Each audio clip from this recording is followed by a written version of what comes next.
Hey guys, Good Marks Goods here, and today we're going to do an unboxing of a lot that I bought off of Mercari.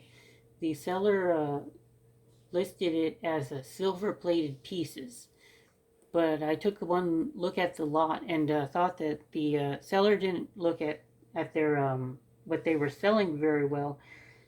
They didn't do their due diligence on their listing, and I think that we found a good deal of sterling.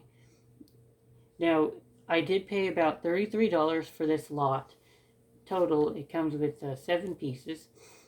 And, well, when you add shipping and taxes, it came to about $45. So if I'm wrong, and it's silver plated, nothing but silver plate, then um, I'm probably underwater a bit. It, if it's silver plate, then I'm gonna have a hard time getting my money back. These silver plated candle holders are hard to sell. They might go for five bucks a piece if they're in great condition. Looks like we got a couple salt and pepper shakers. Um, Good luck selling those if they're silver plated. You probably won't. You got a little candy dish, and then it looks like two bowls of some sort. Maybe you could hold fruit in them. But I took one look at this and decided that it was probably sterling. Now, the first thing I noticed here is, do you guys see this? It's just this style of a candle holder. I've only seen them in sterling because I bought candle holders before they're in my other lots.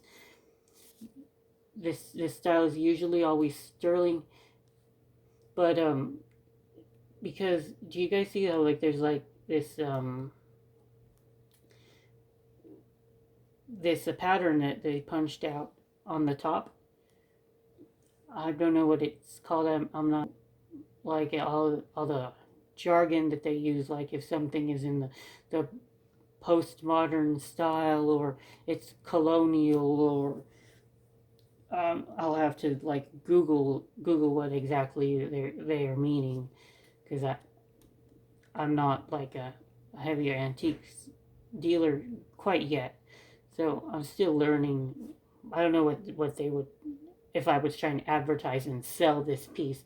All I would say is that it's a sterling weighted candle holder. But yeah, if it were in silver plate, it would probably be just one piece. They have a hard time punching this kind of in this kind of detailing in a silver plated piece. It's harder. So to save costs, they probably would just have it in one piece instead of a fancy a fancy pattern right here. And let's talk about the um, the tone overall of these pieces. So I've had a video where I try to display and talk about how sterling oxidizes. Well, this is spot on for how sterling oxidizes. It's like you get like these dark parts, and it's like this almost like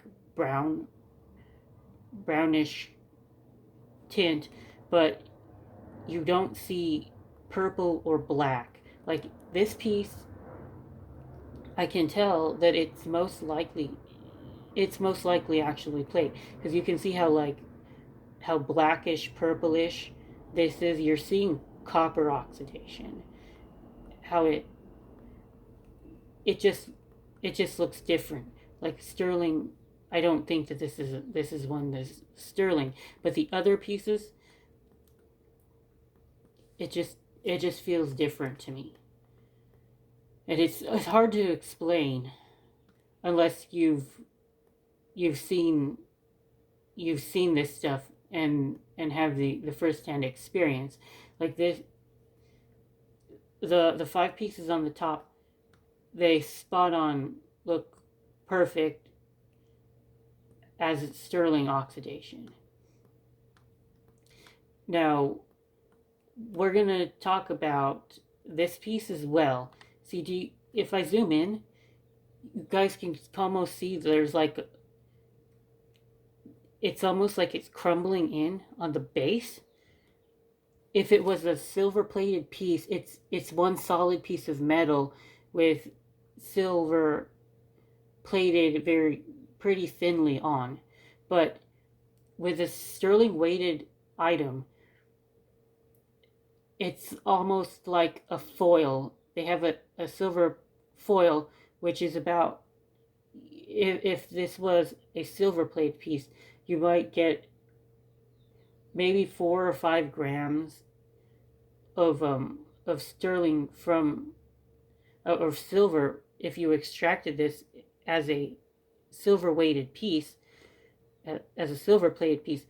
But sterling weighted items are like a foil that is probably around 10 times thicker than silver plating, and they kind of like cover the base here.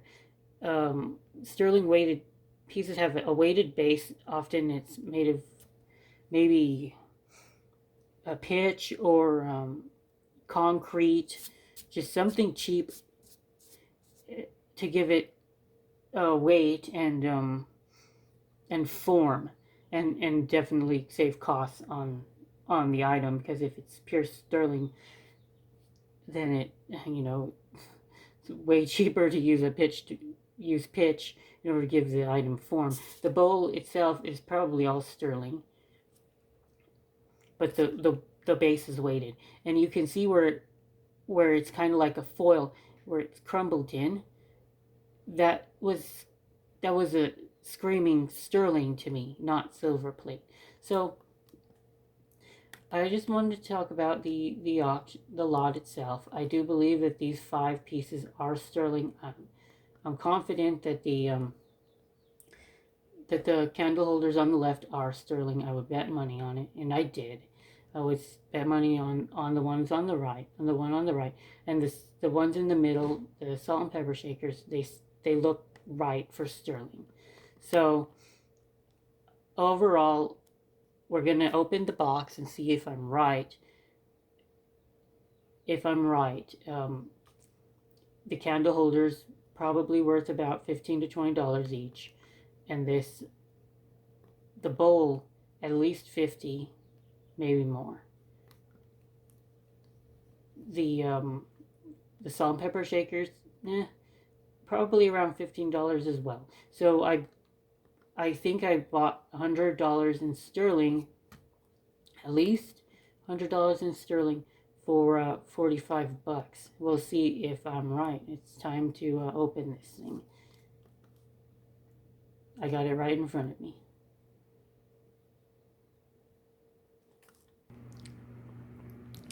Alright guys, so finally get into crack into this box and see what we got over here. Hopefully going for 5 pieces of sterling.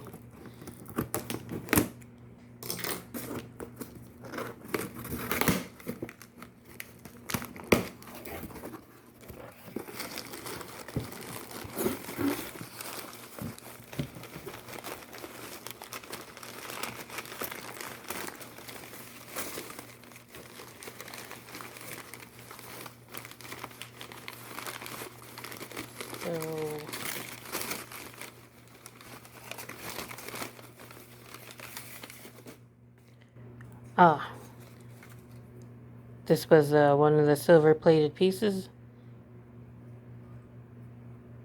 Looks like there's some kind of fuzz on the bottom.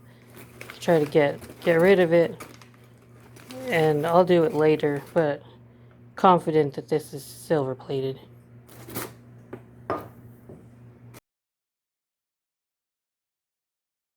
I did take off I peeled off the fuzzy stuff off the bottom of the pieces, and I just have a little bit of good news. The silver plate pieces ended up being vintage Gorham. GM coat, and you got like this. Gorham is known for using an anchor, and we know that it's vintage because they used to just say GM Co. on the piece instead of just writing out Gorham, and so we know that it's at least an older piece, and I don't know the value of the couple bucks still, but it's better than Gorham is always a good find. It's better than an unknown maker. I must redact my original statement and say that it's worth a couple bucks. According to a few minutes of Google searching, this is in fact the symbol for the Pennsylvania Railroad. So, anything railroad related memorabilia is worth cha-ching.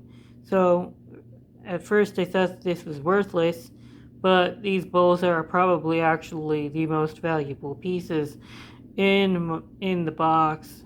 Maybe 50 bucks, 40, 30 bucks each. I don't know. It depends on how much people want it. Those railroad collectors can be a little crazy. So that's a good way to finish my night. All right. Like we got the second one, second silver plated piece. Oh, no, never mind. There you have it. This is the bowl that I saw on the lot. The picture. It is definitely weighted sterling. Let's see. Fisher. I believe it's Fisher. Anyway. There you have it. Would say about an ounce or so of sterling silver. Current price is maybe $30.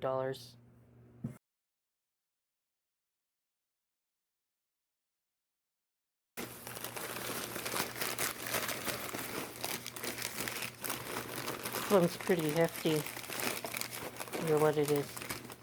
Oh, it's plate. Oh, no, it's not. Sterling Columbia weighted. Alright. 2 out of 5 so far.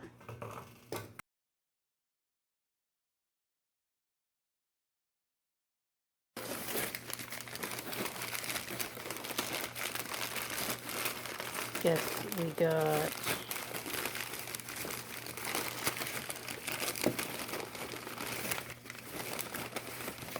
one of the candle holders. Ooh. Got fuzz on the bottom of it again. I'll have to check, but I do think that what I'm feeling, I might be wrong about this one, and it could be plate, but I'll try to take the bottom off and see what we get on underneath. No, I believe it is. I still believe that it's sterling weighted because of how easily that gave way to my fingernail. I think that we will be able to strip the silver off of it if I want to, or just leave it as a candle holder. But I do believe that it is in fact weighted sterling as well.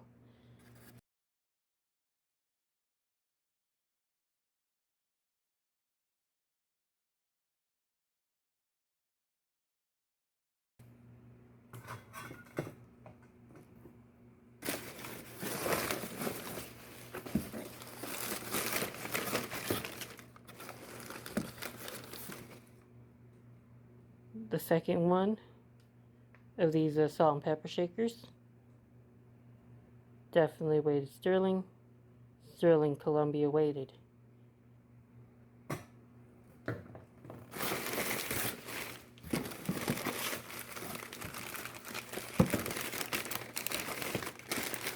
And this should be the last candle holder. Oh, it's the other silver-plated dish. As hard as it is, there's no denying that this is silver-plated, even though the previous owner put this kind of fuzz on the bottom, maybe in order to protect the silver from like a wet table or something. I'm not sure, but definitely silver plated.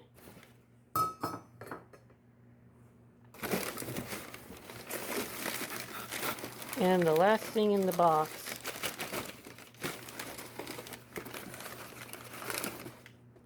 the second sterling weighted candle holder. So there you have it, guys. I was able to take my knowledge of how sterling oxidizes, what it looks like when it's vintage and it has that nice patina on it, and I was able to recall and use my previous knowledge to tell to see patterns of other sterling silver pieces, and we were able to see the bowl and the crumbling on the base.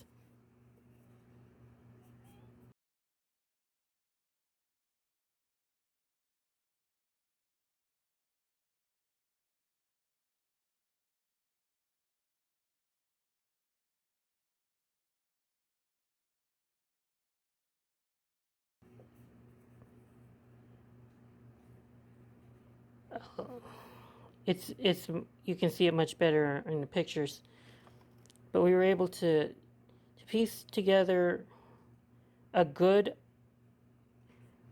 probability that this seller had in fact sold us sterling silver and did not realize it.